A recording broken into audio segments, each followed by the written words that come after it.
Hello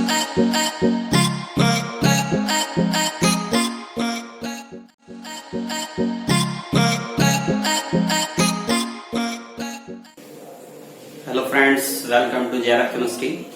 आज हम लोग हीमोग्लोबिन और मायोग्लोबिन के बीच में जो बेसिक डिफरेंस है वो स्टडी करेंगे और ये काफी इंपॉर्टेंट है। ठीक है, तो इसमें सबसे पहले हम लोग बात करते हैं हीमोग्लोबिन और मायोग्लोबिन के बीच डिफरेंस की। डिफरेंस इन द सेंस हम लोग सोचेंगे कि इसमें डिफरेंस भी देखेंगे और सिमिलैरिटी भी देखेंगे। ठीक है, एक्चुअल में हम लोग इसमें कंपैरिजन को स्टडी करेंगे। तो इसमें सबसे पहली बात है कि जो हीमोग्लोबिन मायोग्लोबिन मॉलिक्यूल होता है, तो देखिएगा कि जो मायोग्लोबिन होता है, मायोग्लोबिन, ठीक है, फर्स्ट पॉइंट देखेंगे तो इसमें क्या है, मायोग्लोबिन जो मॉलिक्यूल है वो कहाँ होता है, वो प्रेजेंट होता है मसल्स में। ठीक है, जबकि हीमोग्लोबिन मॉलिक्यूल कहाँ होता है, आरबीसीज में होता है। तो आपको पता है कि मायोग्लोबिन मॉलिक्यूल कहाँ प्रेजेंट होता है, मसल्स में प्रेजेंट होता है। ठीक है, जबकि मसल्स में प्रेजेंट होता है, जबकि हीमोग्लोबिन जो मॉलिक्यूल है, हीमोग्लोबिन है वो कहाँ प्रेजेंट होता है। हीमोग्लोबिन मॉलिक्यूल आपको पता है कि वो कहाँ होता है, आरबीसीज ऑफ ब्लड की आरबीसीज में होता है। ठीक है, ये तो मेजर डिफरेंस हो गया। अब इन दोनों के फंक्शन में देखें कि क्या डिफरेंस होता है। दूसरा जो पॉइंट है इसमें, तो हीमोग्लोबिन का काम क्या होता है, ऑक्सीजन को कैरी करना। दैट इज, जब हमने ऑक्सीजन को इनटेक किया, वो ऑक्सीजन लंग्स में जाके और वो डिफ्यूज हो जाती है हमारे ब्लड में। ब्लड में हीमोग्लोबिन मॉलिक्यूल उस ऑक्सीजन को कैरी करता है मसल्स तक, और वहां पे बैठा होता है आपका मायोग्लोबिन मॉलिक्यूल उस ऑक्सीजन को हीमोग्लोबिन मॉलिक्यूल से ले लेता है और कहा ट्रांसपोर्ट करता है, उसको वो पहुंचाता है हर इंडिविजुअल सेल्स में। तो दैट इज, हीमोग्लोबिन मॉलिक्यूल का क्या काम है, ऑक्सीजन ट्रांसपोर्ट करना। तो हीमोग्लोबिन क्या करता है, ये हीमोग्लोबिन मॉलिक्यूल जो है वो एक्ट करता है एज ऑक्सीजन ट्रांसपोर्ट। क्या काम होता है, ऑक्सीजन ट्रांसपोर्ट का काम होता है। ऑक्सीजन को लंग्स से कहां पहुंचाना होता है, मसल्स तक। ठीक है, और मायोग्लोबिन का क्या काम होता है, जो मायोग्लोबिन होता है इसका का क्या काम होता है, मायोग्लोबिन का काम ये होता है कि ये मसल्स में होता है, ये ऑक्सीजन को लेकर के इंडिविजुअल सेल्स तक पहुंचाता है। जब जरूरत होती है तब पहुंचाता है, अगर जरूरत ना हो तो उस ऑक्सीजन मॉलिक्यूल को वो अपने पास स्टोर रखता है। दैट इज, हम ये कह सकते हैं कि मायोग्लोबिन जो मॉलिक्यूल होता है वो ऑक्सीजन स्टोरेज की तरह काम करता है। जब भी ऑक्सीजन की सप्लाई की जरूरत होगी वो हर एक इंडिविजुअल सेल्स को प्रोवाइड कराएगा। तो हम लोग कह सकते हैं कि जो मायोग्लोबिन मॉलिक्यूल है ये कैसा एक्ट करता है, एज स्टोरेज और ऑक्सीजन स्टोरेज का काम करता है। ठीक है, तो दो डिफरेंस हम समझ में आ गए। ठीक है, पहला हमें यह डिफरेंस समझ में आया कि मायोग्लोबिन है वो मसल्स में होता है, हीमोग्लोबिन है आरबीसीज में होता है। हीमोग्लोबिन ऑक्सीजन का ट्रांसपोर्ट करता है, जबकि मायोग्लोबिन ऑक्सीजन स्टोरेज का काम करता है।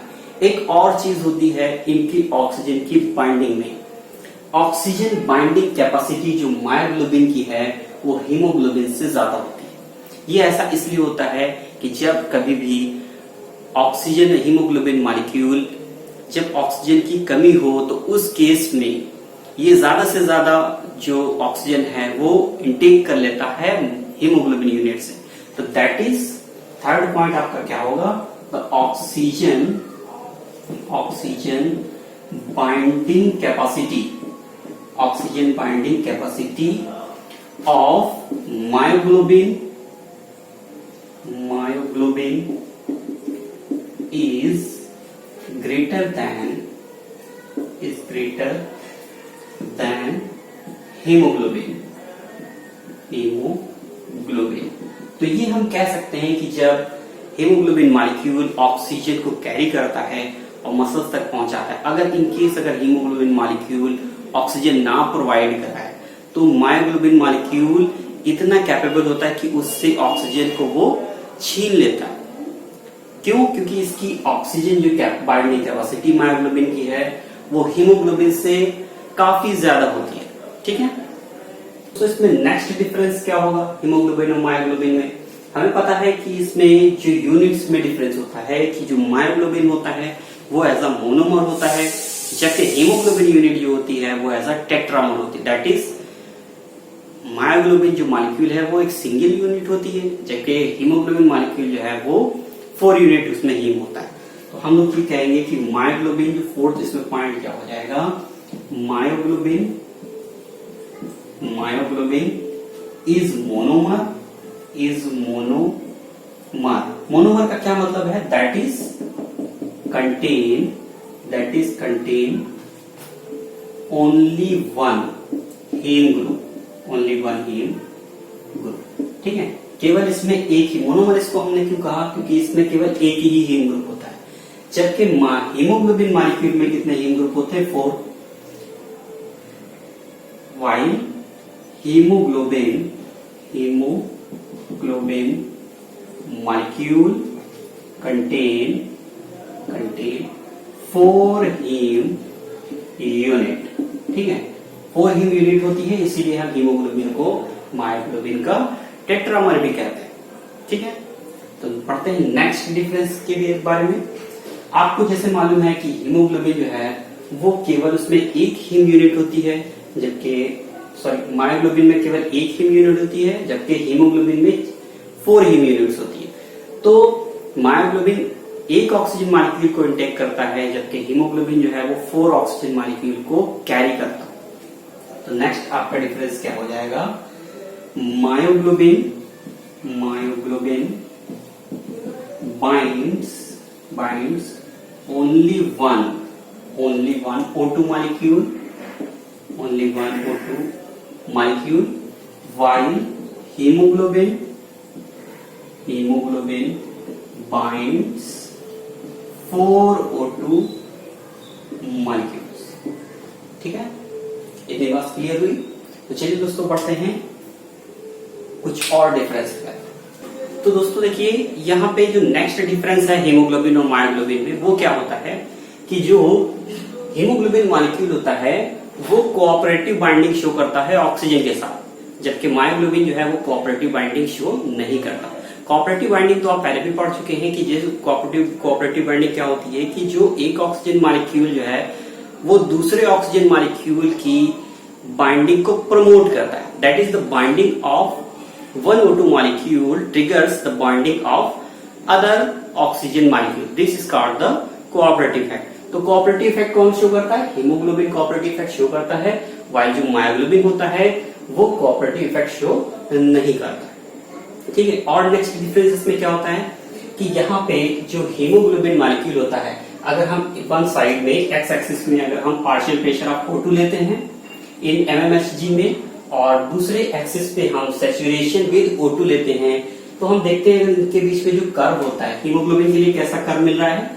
हीमोग्लोबिन के लिए जो कर्व मिलता है वो कैसा होता है? सिग्मॉइड होता है, सिग्मॉइड कर्व मिलता है। ठीक है, यहाँ पे हीमोग्लोबिन के लिए एक सिग्मॉइड कर्व मिलता है, जबकि मायोग्लोबिन के लिए देखिए आपको कर्व कैसा दिखाई दे रहा है, ये पैराबोलिक होता है, पैराबोलिक कर्व। ठीक है, तो हीमोग्लोबिन के लिए सिग्मॉइड कर्व, जबकि मायोग्लोबिन के लिए जो कर्व होता है वो कैसा होता है? नॉन सिग्मॉइड होता है, नॉन सिग्मॉइड कर्व होता है मायोग्लोबिन के लिए। ठीक है, और दोस्तों बढ़ते हैं कि और डिफरेंस इसमें क्या हो सकता है। हमें पता है कि जो हीमोग्लोबिन है वो सिग्मॉइड कर्व शो करता है, जबकि मायोग्लोबिन है वो नॉन सिग्मॉइड कर्व शो करता है। और एक और चीज होती है कि जो अगर इसमें नेक्स्ट डिफरेंस देखें, एक डिफरेंस क्या होगा कि जो ऑक्सीजनेशन ऑफ हीमोग्लोबिन होता है वो ब्लड के पीएच से अफेक्ट होता है। That is oxygenation of haemoglobin is affected by the pH of the blood, while the oxygenation of myoglobin does not affected by the pH of the blood। ठीक है, तो हीमोग्लोबिन का जो oxygenation है वो पीएच डिपेंडेंस होता है। इस इफेक्ट को हम लोग बोहर इफेक्ट कहते हैं। That is the oxygenation of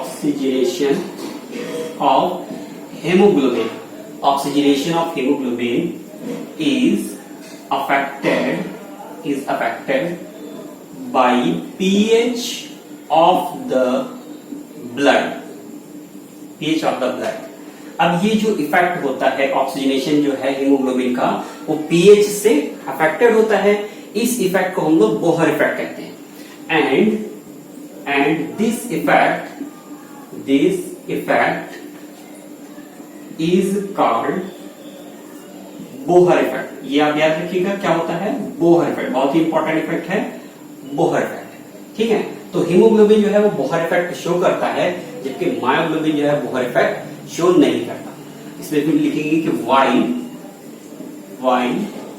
myoglobin do not show Bohr effect. ठीक है, do not show the Bohr. तो ये बात हमको समझ में आ गई कि जो ऑक्सीजनेशन ऑफ हीमोग्लोबिन है वो ब्लड के पीएच डिपेंडेंस होता है. इस इफेक्ट को हम लोग बोहर इफेक्ट कहते हैं. ये हीमोग्लोबिन शो करता है, जबकि मायोग्लोबिन जो है वो बोहर इफेक्ट शो नहीं करता. That is oxygenation of myoglobin does not depend on the pH of the blood.